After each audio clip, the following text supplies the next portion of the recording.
Hello everyone, welcome back to Vizag dopamines. New మదర్స్కి చాలా doubts ఉంటాయి అండ్ మెంటలీ అండ్ ఫిజికలీ వాళ్ళు రికవర్ అవ్వడం చాలా ఇంపార్టెంట్. కానీ వాళ్ళకి చాలా క్వశ్చన్స్ అండ్ డౌట్స్ ఉంటాయి. ఈరోజు ఆ డౌట్స్ అన్నింటినీ క్లియర్ చేయడానికి మనతో ఉన్నారు డాక్టర్ రేఖా గారు, consultant gynaecologist from MGM health care 7 Hills hospitals, Visakhapatnam. Let's welcome her.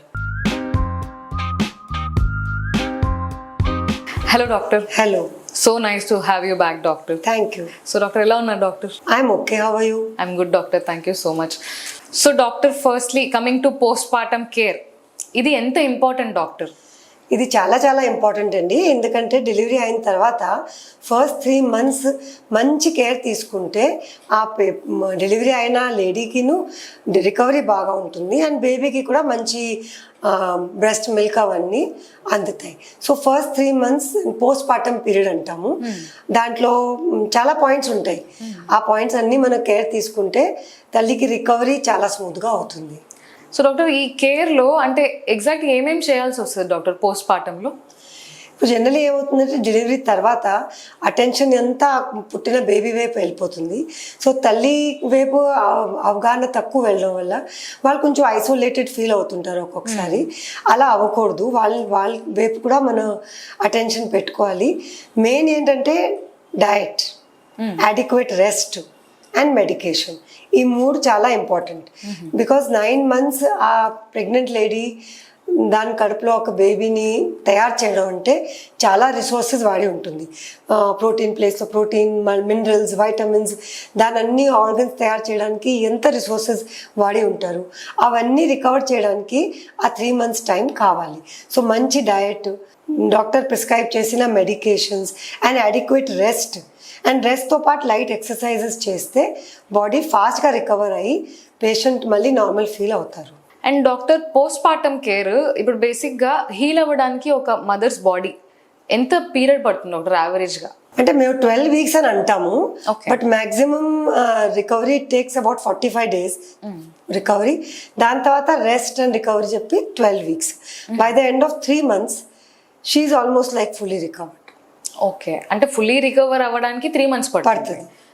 Okay, 40 days కొంచెం ఇంటెన్స్గా ఉంటాయి. అండ్ డాక్టర్, ఇప్పుడు సి సెక్షన్ అవ్వనివ్వండి, normal delivery, any delivery for that matter, mother bed నుంచి లేసి అంటే bed rest, complete bed rest any days necessary doctor? చూడండి, ఇప్పుడు కంప్లీట్ బెడ్ రెస్ట్ అనేది కన్సెప్ట్ పోయింది. There is nothing like complete bed rest. బెడ్లో కూడా మేము పేషెంట్ని మూవ్ అవ్వమని చెప్తాం చాలా ఫాస్ట్గా. ఇన్ఫ్యాక్ట్ నార్మల్ డెలివరీ అయితే ఇమ్మీడియట్లీ, సిజేరియన్ అయిన తర్వాత as soon as leg movements ఎనసీసీ ఇస్తాం కాబట్టి లెగ్ మూమెంట్స్ ఉండవు. ఆ మూమెంట్స్, ఆ సెన్సేషన్స్ రాగానే మూవ్ చేయమని చెప్తాం బెడ్లోని. లెగ్ మూమెంట్, సైడ్ తిరగడం, and when ever she can SIT up and go down the bed, movement చేయాలి. అది ఒక ఓల్డ్ కన్సెప్ట్ ఉండేది, మూవ్మెంట్ చేయకూడదు. మూవ్మెంట్ చేస్తేనే బ్లడ్ సర్క్యులేషన్ నార్మల్ అవుతుంది. మూవ్మెంట్ చేస్తేనే బ్లడ్ క్లాట్ అయ్యే అవకాశాలు తగ్గుతాయి. మూవ్మెంట్ చేస్తేనే లోపల కలెక్ట్ అయిన బ్లడ్ అది అంతా డిశ్చార్జ్ అవుతుంది and patient starts feeling like I'm normal. ఎవరైనా బెడ్ మీద ఎక్కువ రోజు పడుకోబెడితే ఐఎమ్ అబ్నార్మల్ అని ఫీలింగ్ వచ్చేస్తుంది. So bed rest is not required, but rest is required. So 8 to 10 hours sleep and light movement, light activity చేయొచ్చు, no problem. Especially C section చేసుకున్న వాళ్ళకి స్టిచెస్ ఉంటాయి కాబట్టి మూవ్ అవ్వడానికి భయపడతారనమాట. సో వాళ్ళు మీరు చెప్పినట్లు ఒక 15 days తర్వాత లేస్ అంటే రెగ్యులర్గా నడవచ్చా నార్మల్గా? అబ్సల్యూట్లీ. వాళ్ళకి 1 week తర్వాత మామూలుగా నడవడం, ఇంట్లో చిన్న పనులు పట్టుకోవడం, స్టాండింగ్ లెవెల్లో, సిట్టింగ్ లెవెల్లో ఏ పని అయినా చేయొచ్చు. ఓన్లీ కింద కూర్చోకూడదు అండ్ వెయిట్స్ లిఫ్ట్ చేయకూడదు. యాక్చువల్లీ ఆ టైంలో మీరు బేబీతో ఇంటరాక్ట్ అవుతూ బేబీకి మసాజెస్, బాత్స్ అవన్నీ చేస్తుంటే మదర్ చైల్డ్ బాండింగ్ కూడా బాగుంటుంది. So I actually tell my patients to do something. అంటే కూర్చొని పడుకొని ఉండక్కర్లేదు, ఏదో యాక్టివ్గా చేయాలి. And doctor, now let's talk about stitches అనమాట. సి సెక్షన్ అప్పుడు స్టిచెస్ వేసుంటారు కదా, సో దాన్ని ఎలా కేర్ తీసుకోవాలి డాక్టర్ స్టిచెస్ని? సో స్టిచెస్ ఎలా అంటే స్కిన్ 48 to 72 hours సీల్ అయిపోతుంది అండ్ కుట్లుకి పూర్తిగా బలం రావడానికి ఒక 1 week 10 days టైం పడుతుంది. సో 1 weekలో ఆ స్కిన్ అనేది అబ్సల్యూట్లీ వాటర్ ప్రూఫ్ కవర్ లాగా అయిపోతుంది. Okay, 7th day onwards patient daily స్నానం చేయాలి. డ్రెస్సింగ్ కూడా తీయమని చెప్తాము. డ్రెస్సింగ్ తీసేసి స్నానం చేయాలి. ఆ ఏరియాలో జెంట్లీ మనం ఎలా అయితే ఫేస్ వాష్ చేస్తామో డెలికేట్లీ అలా ఆ స్టిచెస్ ఏరియాని నీట్గా క్లీన్ చేసి డ్రై చేసి ఆయింట్మెంట్ అప్లై చేయాలి. ఏమవుతుందంటే ఆ భయంతో పెయిన్ వస్తుంది, కొంతమంది అంటారు వాటర్ లోపల చేరిపోతుంది, ఆ భయంతో డెలివర్డ్ లేడీస్ ఏం చేస్తారు, ఆ ఏరియాని టచ్ చేయరు. సో నా పేషెంట్స్ని నేను 1 వీక్ 10 days రిటర్న్ రామని చెప్తాను కదా, అప్పుడు నేను చూస్తాను ఆ ప్లాస్టర్ మార్క్స్ అలాగే ఉన్నాయి, అక్కడ ఆ స్టిచ్ లైన్ మీద స్టిచెస్ మొత్తం హీల్ అయిపోయి, కానీ దాని మీద మురికి అనేది ఒక లైన్ ఉంటుంది, దాన్ని మళ్ళీ రబ్ చేస్తే అది ఎంతో వచ్చేస్తుంది. సో ఇలా అవ్వకూడదు, అలా డర్ట్ అలా ఉండిపోవడం వల్ల ఇన్ఫెక్షన్ అయ్యి అవకాశాలు ఉంటాయి. ఆ ఏరియా నీట్ అండ్ క్లీన్గా ఉంచాలి. మీరు ఆయింట్మెంట్ రాసినప్పుడు కూడా ఆ డర్ట్ ఉంటే ఆయింట్మెంట్ లోపల వరకు చేరదు. సో ఆ పార్ట్ క్లీన్ చేసి ఆయింట్మెంట్ అప్లై చేయాలి. టచ్ చేస్తే ఏమీ అవ్వదు. ఓకే, ఆ భయం అసలు ఉండకూడదు. ఓకే. అండ్ డాక్టర్, ఇప్పుడు బ్లీడింగ్ చాలా మందికి అంటే ఎన్ని డేస్ ఐడియల్గా పోస్ట్ పార్టం తర్వాత మదర్కి ఎన్ని డేస్ బ్లీడింగ్ అవుతుంది డాక్టర్? అంటే ఎగ్జాక్ట్లీ అలా ఐడియల్ ఏం లేదు, but generally by the end of 40 to 45th day bleedings తగ్గిపోతుంటాయి. ఈ మధ్యలో రావడం తగ్గిపోవడం అలా గ్రాడ్యువల్గా తగ్గుతూ లాస్ట్లో పింక్ కలర్ బ్రౌన్ వైటిష్ అయ్యి బంద్ అయిపోతుంది. కొంతమంది ఇంకా మేబీ 15-20 days ఇంకా బ్లీడ్ అవుతుంటారు. బట్ ఎప్పుడైనా బ్లీడింగ్ తగ్గిపోయి మళ్ళీ హెవీగా స్టార్ట్ అయిందంటే అది కరెక్ట్ కాదు, అది అబ్నార్మల్ అవ్వచ్చు. అప్పుడు మీ డాక్టర్ని కన్సల్ట్ చేయండి. ఓకే. అండ్ డాక్టర్, ఇప్పుడు ఫస్ట్ బార్న్ అనుకోండి, లేకపోతే బేసిక్గా డెలివరీ అయిన తర్వాత నెక్స్ట్ బేబీకి అంటే ఎప్పుడు ప్లాన్ చేసుకోవచ్చు డాక్టర్? ఐడియల్ గ్యాప్ ఎంత ఉండాలి? That's a very good question. So ideal gap అనేది మినిమం 2 years ఉండాలి. ఓకే. మ్యాక్సిమం మీరు ఎంత కాలంతో పెట్టుకోవచ్చు, బట్ మినిమం 2 years ఉండాలి. ఎందుకంటే 2 years టైంలో తల్లికి రికవరీ పూర్తిగా అయిపోతుంది, ప్రొవైడెడ్ మంచి ఆహారం మంచి మెడిసిన్స్ అన్నీ తీసుకున్న వల్ల 2 yearsలో మదర్ వేప్ నుంచి బేబీ వేప్ వెళ్ళే ఎసెన్షియల్ వైటమిన్స్, మినరల్స్, ప్రోటీన్స్ అన్ని డయట్ ద్వారా మెడికేషన్ ద్వారా రికవర్ అయిపోతుంటాయి. బాడీ రికవర్ అయిపోతుంది, యూట్రస్ మళ్ళీ నార్మల్ స్ట్రెంగ్త్కి వచ్చేస్తుంది. So 2 years gap ideal gap అనమాట. అటుపక్క బేబీ కూడా 2 years వరకు ఆ మదర్ మీద నుంచి డిపెండెన్స్ తగ్గిపోతుంది, వ్యాక్సినేషన్స్ అయిపోతాయి, అండ్ బేబీ ఆల్సో దాని హెల్త్ దాని మెయింటైన్ అంటే మనకి అప్పటికే అన్నీ తెలిసిపోతాయి బేబీలో ఏమైనా ప్రాబ్లమ్స్ ఉన్నాయో లేదో, and baby is adapted to the new world. So minimum 2 years gap ఉండాలి. So doctor, after delivery partners అంటే ఎంత బ్రేక్ తర్వాత they can get back doctor? So normal delivery అయిన వాళ్ళకి 3 months బ్రేక్ మేము చెప్తుంటాము. బికాస్ 3 monthsలో ఆ నార్మల్ డెలివరీలో ఇచ్చిన స్టిచెస్ అన్నీ హీల్ అయిపోతాయి, వెజైనా అనేది మళ్ళీ రీకన్స్ట్రక్ట్ అయిపోయి నార్మల్ షేప్ అండ్ స్ట్రెంగ్త్కి వచ్చేస్తుంది. So 3 months. సిజేరియన్ అయిన వాళ్ళకి వాళ్ళు దాన్ని బట్టి, బికాస్ స్టిచెస్ కింద ఉండవు వెజైనల్ ఏరియాలో, అబ్డామినల్ పెయిన్స్ తగ్గిన తర్వాత they can resume there relationship. Problem లేదు. అండ్ కాంట్రాసెప్టివ్ పిల్స్ యూస్ చేయొచ్చా డాక్టర్ ఆఫ్టర్ డెలివరీ? అంటే కాంట్రాసెప్టివ్ పిల్స్ అనేది లాక్టేషన్ అంటే బ్రెస్ట్ ఫీడింగ్ చేయ వరకు మేము రాయము, ఎందుకంటే దాంతో మిల్క్ ప్రొడక్షన్ ఎఫెక్ట్ అవుతుంది. బట్ ఒక కామన్ మిస్కన్సెప్షన్ ఉంది, అది ఏంటంటే ఎంతవరకు అయితే మేము బ్రెస్ట్ ఫీడ్ చేస్తాము, ఎంతవరకు అయితే మాకు పీరియడ్స్ రావటం లేదు, మేము సేఫ్గా ఉంటాం, మాకు ప్రెగ్నెన్సీ రాదు. బట్ అది ఒక మిస్కన్సెప్షన్. ఓకే.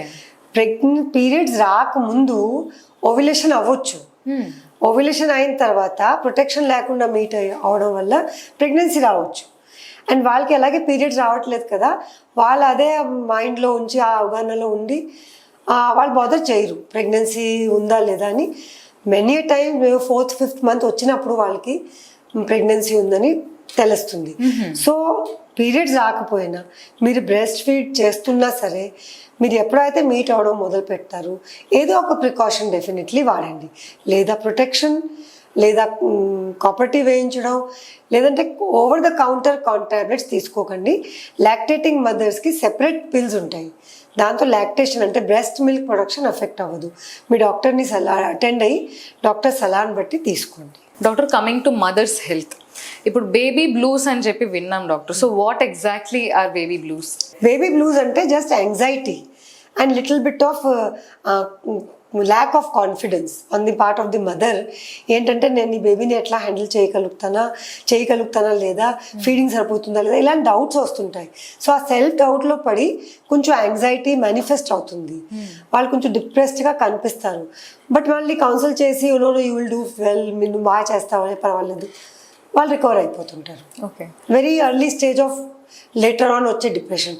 సో ఇదే స్టేజ్ దాటిపోయింది అనుకోండి, పేషెంట్కి ఎవరో కౌన్సిలింగ్ ఇవ్వలేదు, లేదా కొంతమంది మెంటలీ వీకే ఉంటారు, టెండెన్సీస్ ఉంటాయి, వాళ్ళు నెక్స్ట్ స్టేజ్లో వెళ్ళిపోతారు, అంటే depression.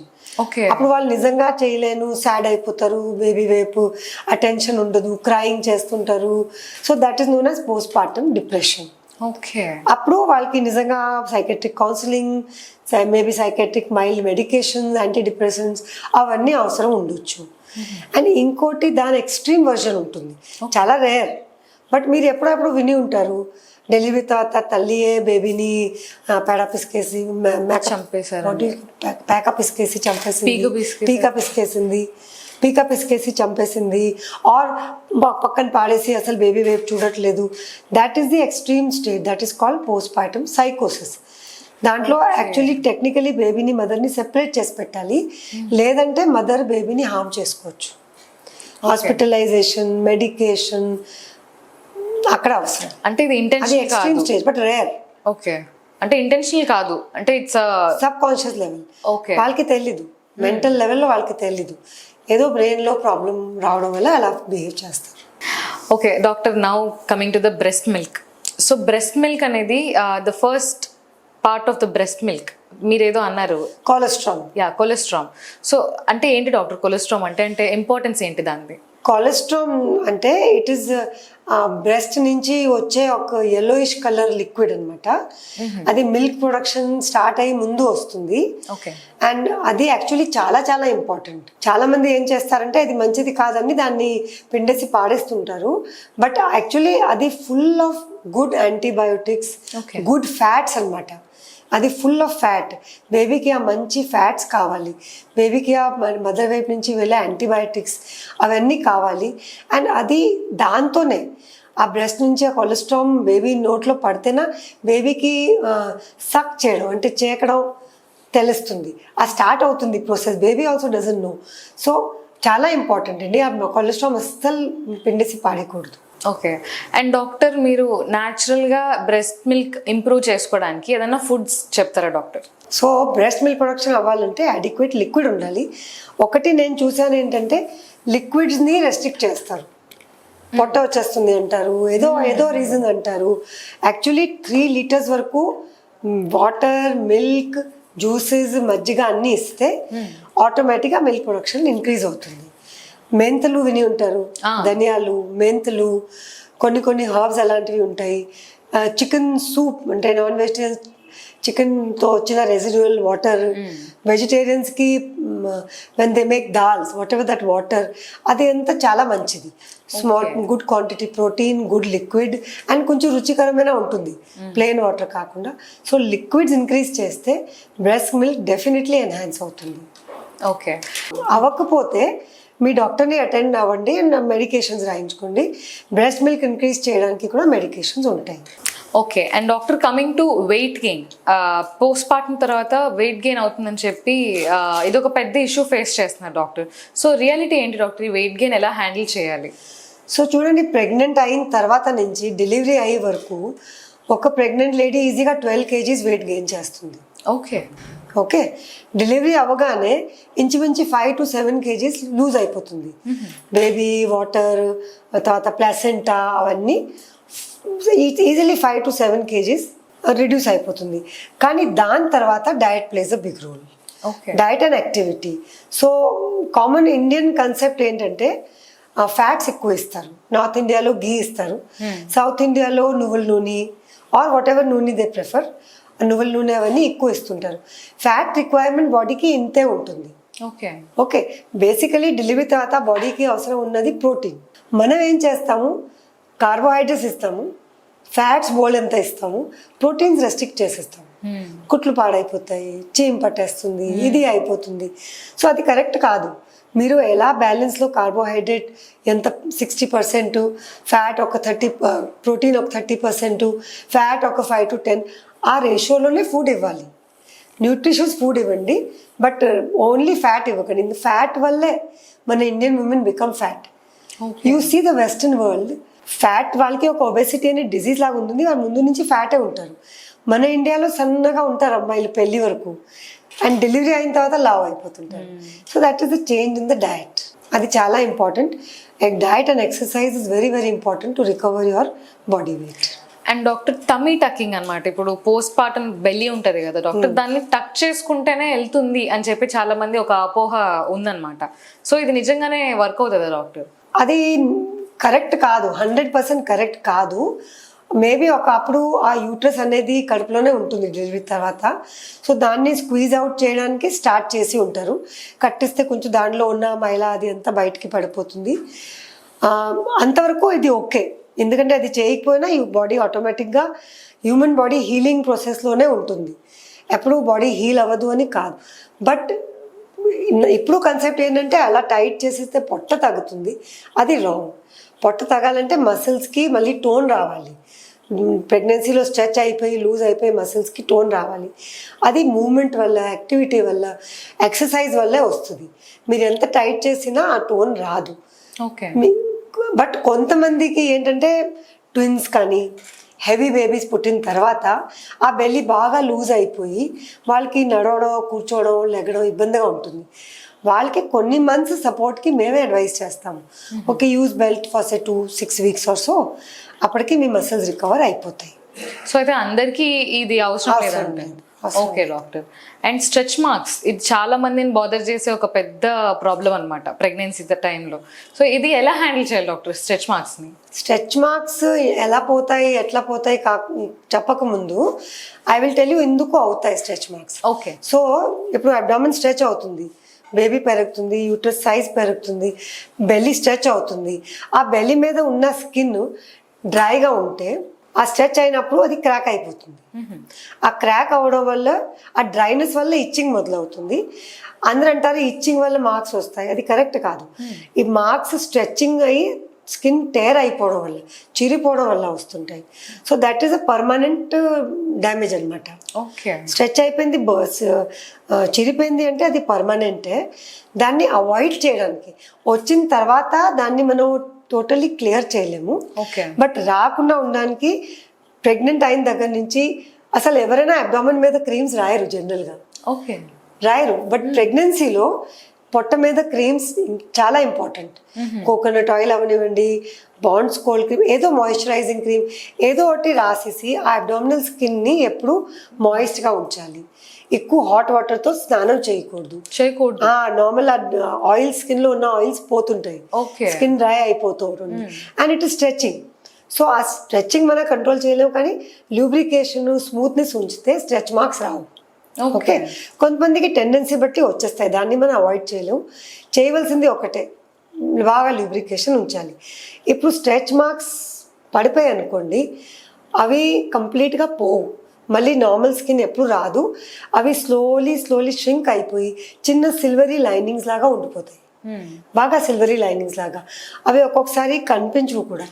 But there is no way you can make it disappear except plastic surgery. So plastic surgery అయితే only option to get rid of stretch marks. So doctor finally new మదర్స్కి కానివ్వండి, అలానే వాళ్ళు అంటే ఉన్న ఫ్యామిలీ మెంబర్స్కి కానీ మీరు ఇవ్వాలనుకుంటున్న మెసేజ్ ఏంటి డాక్టర్? న్యూ మదర్కి నా అడ్వైజ్ ఏంటంటే, eat well, exercise well, take adequate rest, bond with your baby. And ఎవరైనా మీకు ఎంత స్ట్రెస్ పెట్టినా మీరు ఆ స్ట్రెస్ తీసుకోవడం అవాయిడ్ చేయండి. మీకు డౌట్స్ ఉంటే మీరు మీ డెలివరీ చేసిన డాక్టర్తో సలహా తీసుకోండి. Don't take anybody's advice which you are not comfortable with. And most important thing, don't look for advice on internet. You will get all kinds of advice. Family main role ఏంటంటే మదర్ని బాగా support చేయాలి, time to time counselling చేయాలి, and promote చేయాలి. నువ్వు చేయగలుగుతున్నావు, నువ్వు ఇవి చూడగలుగుతున్నావు, you can walk, you can. Don't restrictions పెట్టకండి. ఇమోషనల్ సపోర్ట్ చాలా ఇంపార్టెంట్. వాళ్ళు కొంచెం మూడీగా మీకు కనిపించినప్పుడు, యాంగ్షియస్గా కనిపించినప్పుడు మీరు వాళ్ళకి కొంచెం ధైర్యం చెప్పాలి, కొంచెం కన్సోల్ చేయాలి. Wonderful doctor, thank you so much for explaining it. చాలా బ్యూటిఫుల్ గా ఎక్స్ప్లెయిన్ చేశారు post partum journey. Thank you so much for joining this talk. So చూసారుగా వ్యూవర్స్, పోస్ట్ పార్టమ్ జర్నీ అనేది మదర్ కి చాలా ఇంపార్టెంట్. అండ్ మదర్స్ ఆల్మోస్ట్ చాలా stress పెట్టేస్తూ ఉంటారు ఫ్యామిలీ మెంబర్స్, కానీ మదర్స్ మెంటల్ హెల్త్ అనేది కూడా equally important. Thank you for watching the video and please share this video to your family members. Thank you so much.